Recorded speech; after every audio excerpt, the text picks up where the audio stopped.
And welcome back to Coaching with the Bible. This is episode 179, season 4, episode 19. Our topic this week on creating leadership space. But first, a couple of notes. One, you'll notice updated cover art for the podcast. I'm always trying to iterate. I'm always trying to learn. I'm always trying to do new things. And so tinkering around with Canva and different other things and looking at some of the podcasts that I like and listen to see how they present it on a regular and consistent basis, and looking for ways to increase audience size. New cover art. No idea it's going to help. I also want to change up a little bit the format of the podcast based on listener feedback and my own feedback. Feedback, I don't know what the term you would call that, personal criticism, how you see it and how you experience it. A number of you have told me that it's too long on a week-to-week basis. It simply takes too long to listen to, which I get. Others have told me that it needs to be released earlier in the week, which I've tried and I'm working on. And I think that's one of the bugaboos of this. And two other things that I thought which were worthwhile to share here is to sort of a little bit making this more like a coaching session like I did in the past. And so at the outset, I'm going to try each week to add in a win and a learning, which is something that I do with coaching clients. Every time we sort of get together, we first share a win from the week, something that really went well for them. It could be massive, it could be minor, it doesn't matter, but something that they view as a win. And two is a learning, something that they learned that week. Typically speaking, learning is the flip of a failure, but simply something that they learned. So that's sort of how we're going to try to do this. Also, the appreciation that someone shared with me, which is I do not have to cover the entirety of a topic in one presentation. I think that's a very fair point. And maybe zoom in on a specific aspect of a topic and come back to it at some point in the future. I think those are all real good comments and criticisms and critiques. And even though we're 179 weeks into this, we can always improve and we can always get better. And so this week's win was this. Completed a process with a client recently, and the feedback from that client was really positive, meaning our time together was meaningful, significant, impactful, valuable. They felt like they got a lot out of it, and that they are now a better leader and a better executive for having spent the time working on themselves in that space. And that was a big win for me. It's sort of leaning into the business and trying to do this and trying to build this practice. You want to hope that it's going well. You want to hope that the people that trust you, that are paying you, that are getting something out of it. So that was a real win for me. And I appreciate that feedback from that person. The learning for the week is I've been writing a lot on LinkedIn the last, I'd say 2 to 3 weeks, every day, posting content on LinkedIn. Longer form, shorter form lists, even yesterday doing a video. And truth is, at this point, I'm still trying to learn how it all works, even though I've been at it for a long time, but that consistent day to day. And the learning for me this week is don't focus on impressions. Impressions go up and impressions go down. Impressions are not how people are impressed or not impressed. For those of you who are not there on the platform or any platforms, a lot of how things are measured is by how many eyeballs or how many different feeds see the things that you write. That is the lagging indicator of doing good work. The leading indicator is consistently doing the work, improving on the quality of the presentations, learning how they get better, and then the results will be that. So that was my learning for the week, and I appreciate that, and I'm sharing that with you. I would ask you that question. Ask yourself, where did I win this week? Where did I learn this week? And now let's dive into our topic, which is on creating leadership space. I would say to you the following thing. It's not something I noticed until relatively recently, was the reality that in the Bible, Moses not only is known and should be known as the greatest leader, but he does something that's super interesting, which I think is subtle. He creates leadership space for others to step into. And again, it's not something we normally think of, but it's something that's actually happened. You could call it empowerment, which I think is some people like to use. I don't like that word. I feel like that's a word that has lost a lot of its meaning. You can call it Delegation, I think that's part of what he's doing here. I think you can think of it also in the space of someone who is operating in a zone of building new leaders. Moses, I think, appreciates somewhat early on that he's not going to be the leader of the people forever. And so one of the things that he does, I think, in a subtle manner, is delegate. And he gives space for others to lead. And we'll talk about that today. So here's an example. Right at the outset, leaving Egypt, Moses gives Joshua the space to lead the people in their war against Amalek. That's one. Two, the following conversation that he has with Jethro's father-in-law is the establishment of an entire court system. Now, that's not something that Moses thought of on his own or implemented initially on his own, but he does implement, which then means he's creating effectively thousands of mini leaders in their communities, families, homes, tribes. And now you have this multi-layered system of leadership that's in place, people making decisions that are not in Moses' hand. So that's two. Three here is this week when the building of the tabernacle begins. Moses, on the commandment from God, of course, empowers and gives space to volunteers to come forward and play a role in the building of the house of God. Now that's going to be a sacred space. So Moses is creating space for people to create a sacred space. Yes, I said it. But he's creating space for people to lead. Along the same lines, and relatedly, is the establishment of the person, or putting into the role the person other than Moses, who's going to do a lot of the work. That's the young gentleman by the name of Bezalel. We've talked about him before. He's very young at when he's appointed as the chief architect and craftsman for the tabernacle that's going to be the house of God in the desert. But he is tapped to do that. He might have talent. He has latent talent. He has unknown abilities. Whatever the case may be. But Moses is giving that space here. The one that we'll talk about maybe in a couple of weeks is at Sinai in the story of the golden calf, where Moses effectively hands over power or leadership to Aaron, his brother, and then that's when the story of the golden calf takes place. We'll see if we get to that at that point. Maybe we'll see.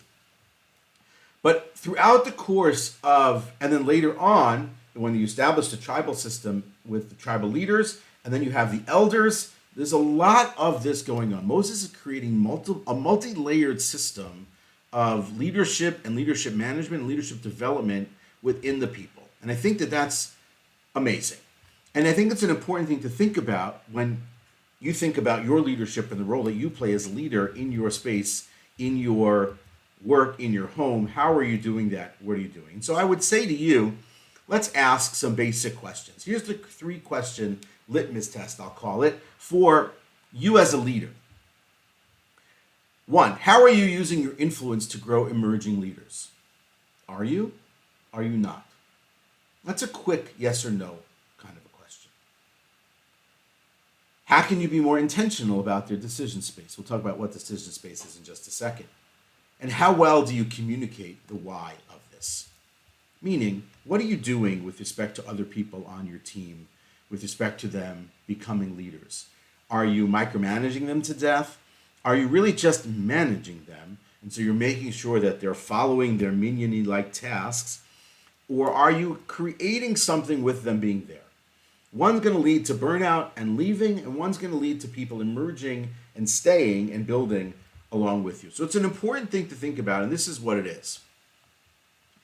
Decision space. Decision space, leadership space, is where the arena where leaders can make choices without seeking approval at every turn. For people who are joining your team, for new potential leaders in your organization, carving out this space means that they are fully equipped to make these decisions. Otherwise, they're simply just lackeys. They're just task minders and task managers. And the reality of it is at that point to become what you might call like a minimal effort club. And so there's a plus minus, there's a lot of plus, and there's a little bit of minus to putting people in what we'll call decision space. We talked a few years ago, the first time we came to this conversation on this portion about the tabernacle, about sacred space. Let's talk about decision space. Giving your team the space to make decisions, again, like a lot of the other things that we've talked about, creates a space of innovation, a culture of engagement and growth. It's like you planted the garden, you've given the garden all of the ingredients it needs to grow, and watching it flourish, each in its own way. Some people will grow X way, some people will grow Y way, and everyone will grow in different ways. They're not all the same. It's not a monolith, and not everyone emerges as a leader, and that's totally okay.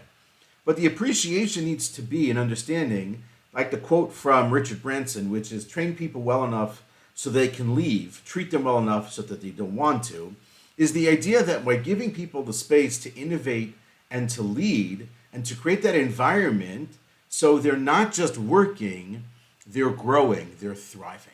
On the flip side, there's a lot of risk. People will make mistakes. People will get things wrong. People will cause you anxiety, will cause you stress, and you're going to have to live with it some of the time. But that risk is, the reward. In the book I'm reading now, the hard truth about hard truths. So I think it's that. I think that's what it's called. The book by Ben Horowitz. It's a great read. The name's escaping me at the moment.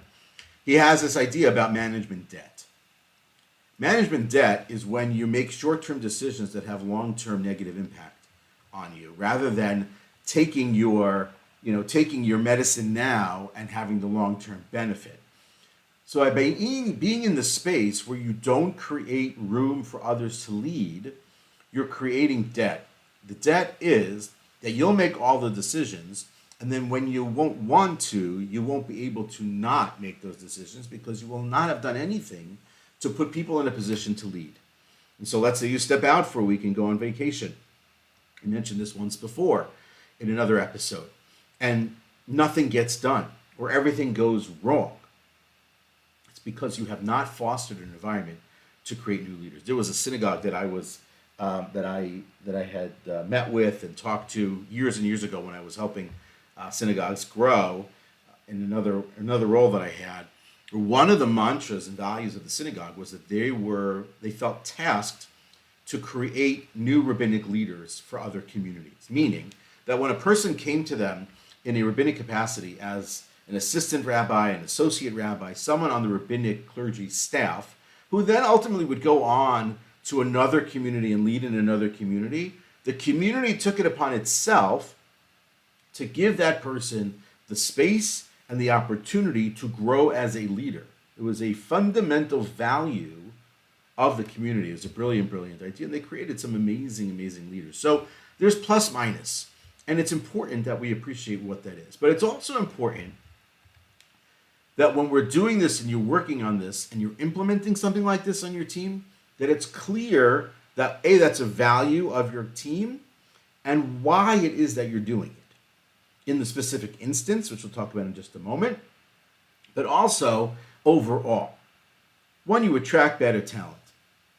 Two, you have a much higher culture in your organization. Three, your results are going to be better. Simple as that. So this is why we have to think about this and why we have to implement something like this. This is not just about succession and delegation. This is a much bigger concept there. So now, when we're thinking about implementing something like this, how do we do that? We could go through each one of those different circumstances and situations in the Bible where Moses does this. We're not going to. But here's a basic 5-point plan for what I want you to think about. And I want you to think about this 5-point plan in multiple spaces. There's space for others on the team, space for you in your family, in your home, in your relationships, personal relationships, and space for yourself. All of these things have this implementable structure to it. What I mean by those three things is there's the space for others, which is team, and how you go about implementing there. So one of the things that you can do there is pause and reflect, which I think is a really great one. You're at a meeting, don't answer right away. Give people the chance to talk, to speak. pause and reflect moments. Review session, pause and reflect. Gives other people the room to be the center of the room.